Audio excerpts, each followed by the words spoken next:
Nonsense. You can put your life on hold for a few moments. Vincent, would you like something to drink? Something to warm the bones. You know I like scotch. Yes, I do. I think I've still got some left. Not like in the good old days. There was bottoms up. Nothing left for the help. It's funny how that is the case as we age in life.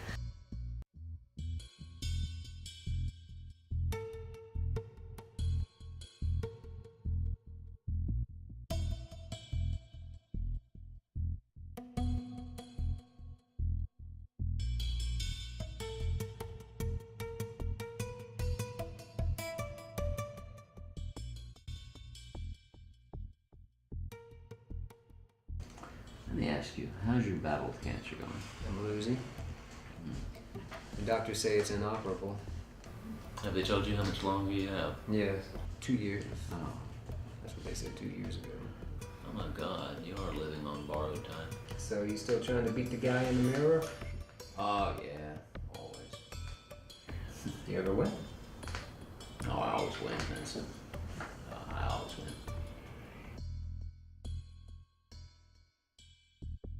So what do you have for me this time, Curtis? Today I sell neither trinket nor souvenir. Today I have something special, something very special.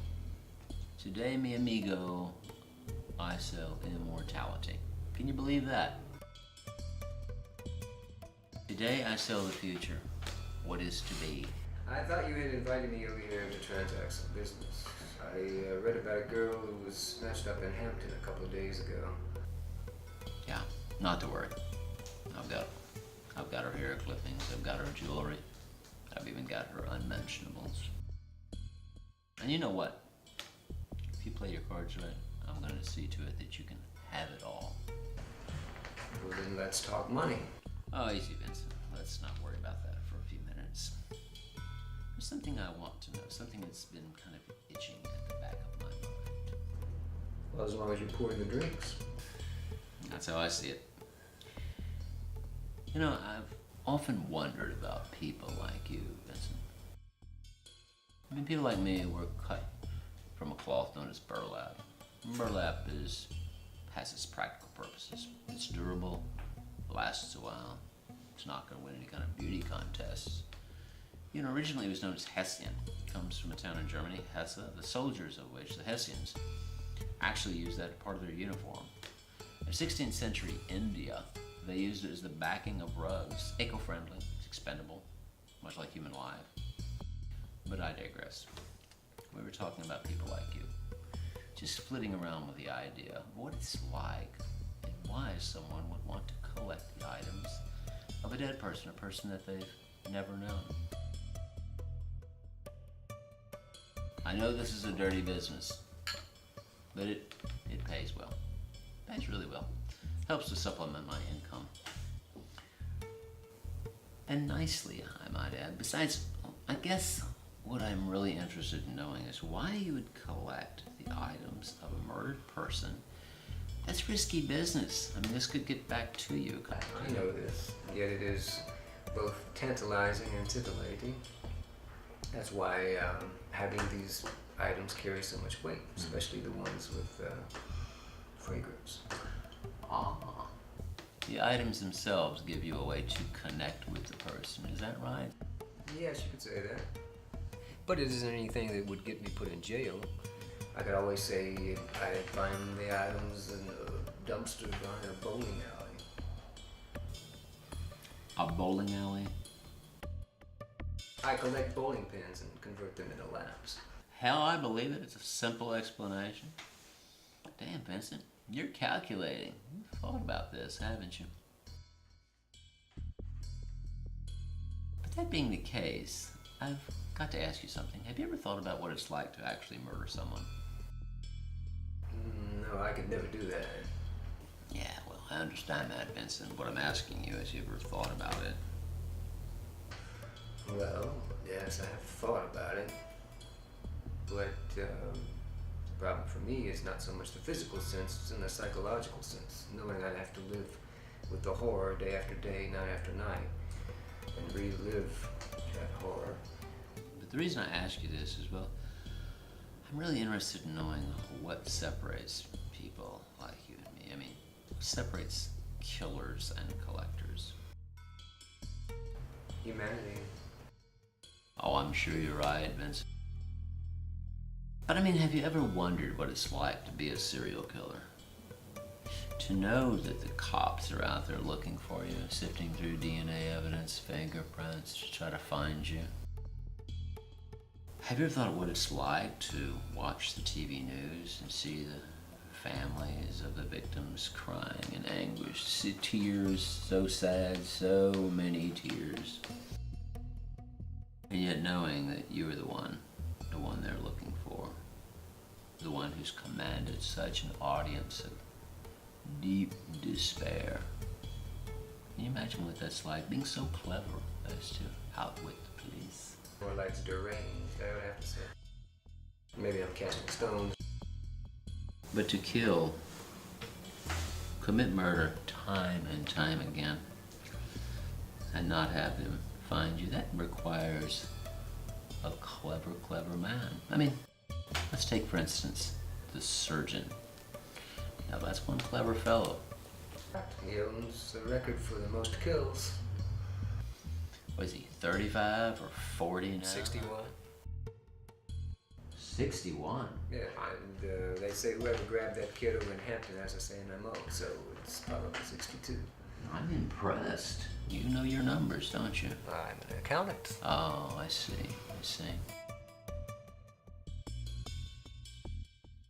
I want to ask you something. Before you mentioned that I could have the personals of that girl that was abducted, and I'm impressed with the thought of that. Well, I assumed you would be, but this time I've got something better. Something much, much better. Much better. In this envelope, I have photographs of the young girl that was snatched in Hampton. Photos of her alive, photos at the moment of her death, and photos of the aftermath. No, you don't have photos. Yes, my dear Vincent, I've got photographs. Would you care to take a look? They're honest and explicit photographs. The kind of stuff the authorities would love to have in a court of law. I don't know if I'm ready for this sort of thing. I'll tell you what I'll do. I'll pass them to you just one at a time. That way you can take your time looking at them. How many are there? Oh, a dozen or so. Here's the first one. Take a look. She's a very pretty girl. Yes, it was taken on the street across from her parents' home. First day of school. The home itself is a gorgeous stone structure. A home befitting a girl of privilege. A faithful life. Very short story of her life, actually. These are very good photos. Look at them, Vincent. This is what I call real emotion. So well posed. Work of a master, Vincent. Work of a master. I've never seen anything quite like this. My God, she's missing her arm. Pretty powerful stuff. Just takes a little getting used to. But you know, I'm not sure you could afford it. But I guess I could work out a deal for the lot of it, if you would like. What kind of a deal? Oh, relax, Vincent, my friend. You know I've been at this for a very long time. One type of transaction or another. And I've never really achieved my dreams. I mean, I have my own dreams, goals that I may never achieve. And I'm sure that you have your own ideas of grandeur, Vincent.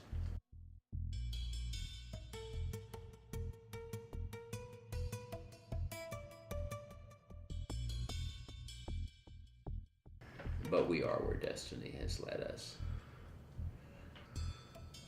I'm sure that in some way you and I can both achieve our dreams. You, without a doubt, cannot kill, but I know that collecting souvenirs and trinkets aren't enough. And I, on the other hand, have my own dreams left unfulfilled. Vincent, I'm thinking it's time that I should retire. I'm looking for a successor, someone who can take my role. I can't think of anyone worthier than you. I'm willing to let all of this fall into your lap. But I have to know that you're truly worthy of that. I propose we play a game. I like to call it winner takes all. Winner takes all.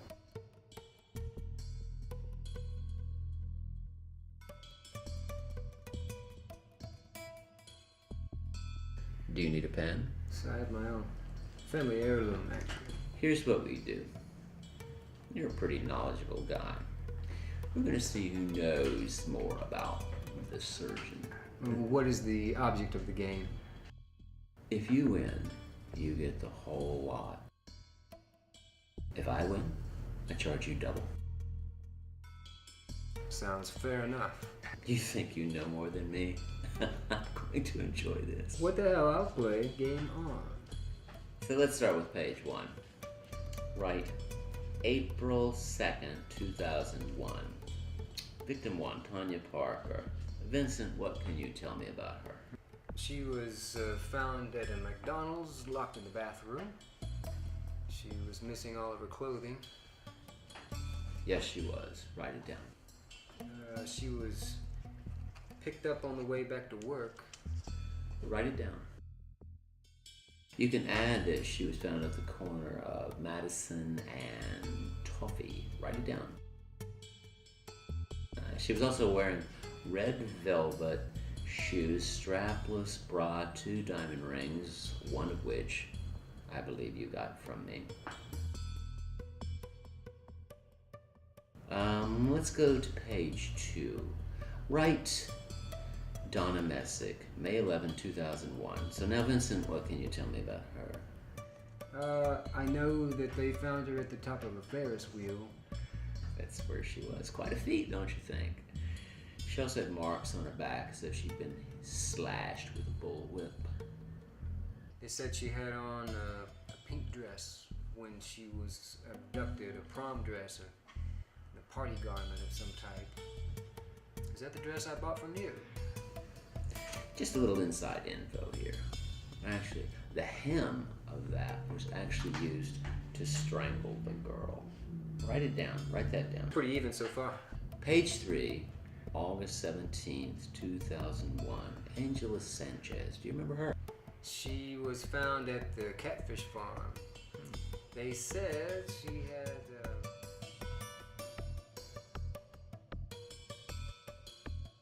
What is it? What's the final score?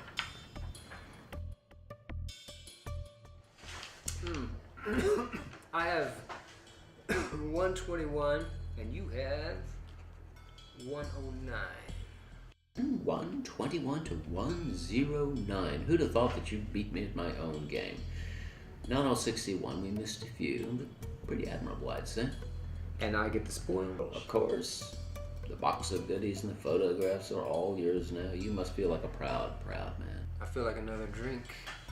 Ah, as you are the champ, you are entitled. You'd do well at our Las Vegas convention, I would think. No, thank you. I'm the type who likes to mind his own business. That's what I like about you, Vincent.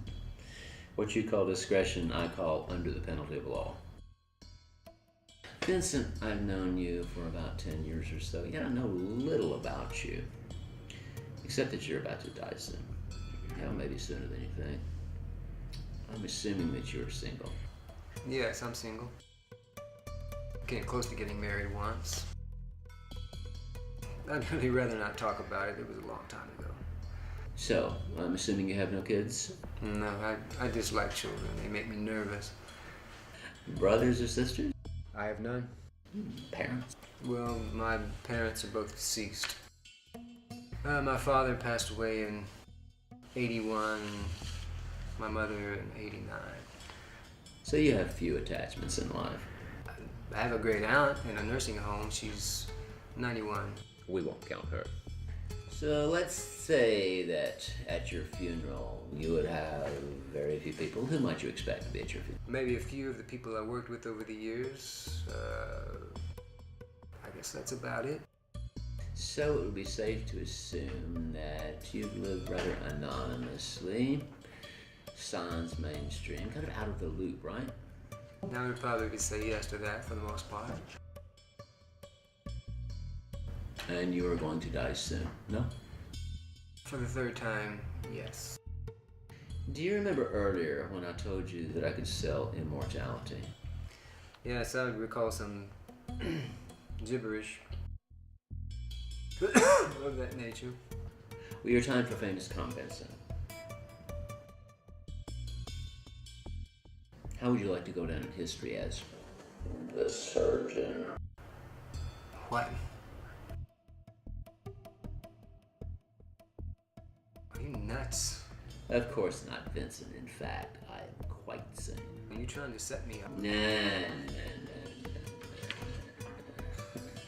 Well, it sure the hell sounds like you got something up your sleeve, and I'm not going to have any part of it.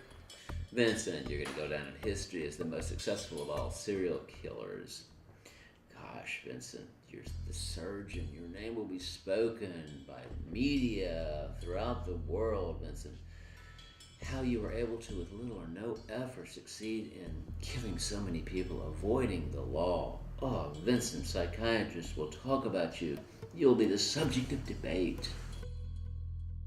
Well, my friend, I'd really appreciate all that you would like to try and do for me, but I think I'm going to have to decline your offer. I believe I just as soon pass from the earth in the anonymous way that I've lived my whole life. Impossible. I've already passed the mantle on to you. You're him. You are the surgeon. Of course I am. I thought you understood that all along. I have no part of it. It's a little late for that. In fact, I'll give you about 5 more minutes. What in the hell are you talking about? The end, Vincent. The end is near. You've drugged me. You've drugged me. Yes, I did. I wanted you to fade out into whatever world you find peace, the place where fragrance means so much to you. You have drugged me. What did you give me? I'll kill you. Don't be silly. The wheels are already in motion. Chin up, Vincent. For Christ's sake, show some dignity. Why me? You're a nice man. You've earned it. You deserve it. Am I dying? Well, I can't tell you that. If I did, let's just say it would take all the fun out of it. But I won the game. Yes, Vincent. You won. I won.